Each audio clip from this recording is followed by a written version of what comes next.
কাঁচামালের দাম বাবা অনেক এখন। এবারে যেটা আনতাম সামনে বছর 1000 টাকা, এটা নিচে এখন অরিজিনাল খাসি 1300 টাকা করে। যার জন্য এটা ছিলাইলে করে পরিষ্কার করে দিচ্ছে, এই জন্য একটু দামটা বেশি। যেভাবে গেছে বছর করছে, এই বছর সেভাবেই করছে। আমরা গিয়া ভাই গত 12-15 বছর ধরে এখানে দোকানদারি করতেছি। ইনশাল্লাহ প্রত্যেকবারে আমাদের ভালো বেচে কিনা হয়, এবারও ভালো বেচে কিনা হচ্ছে। আমাদের সব মাল শেষ হয়ে গেছে, শুধু এই সুতি কাপড়টি রয়ে গেছে, এটাও বেচা কিনা হয়ে যাবে ইনশাল্লাহ, সমস্যা নেই। সবার জন্য ভালো চপস্টিক ইনস্ট্যান্ট নুডলস। রমজান মাসে লাভ লসের কোনো হিসাব হয় না। সবচেয়ে বড় হিসাব হইল উপর আল্লাহর কাছে।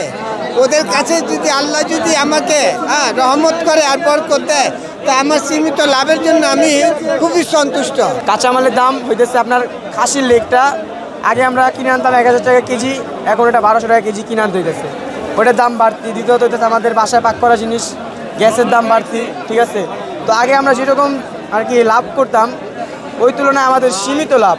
যেরকম একটা প্রতি জিনিসে আগে 10 টাকা 15 টাকা লাভ হইতো, ঠিক আছে, এখন লাভ হয় 5 টাকা 60 টাকা এরকম। তো তারপরও আমরা বিক্রি করতেছি, কারণ এটা আমাদের ঐতিহ্যবাহী দোকান, ঠিক আছে। এই কারণে আমরা ঐতিহ্যটা ধরে রাখার জন্য আমরা এখানে দোকানদারি করতেছি।